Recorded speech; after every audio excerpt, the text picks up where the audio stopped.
দাদা একটা face wash দিন তো।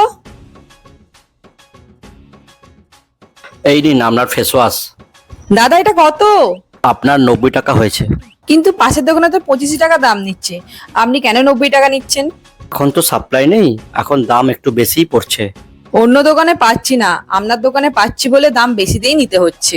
দেখুন আমার এই দামই আছে, আপনার নেওয়ার হয় নিন, না নেওয়ার হয় না নিন। দাদা টাকাটা নিয়ে নিন।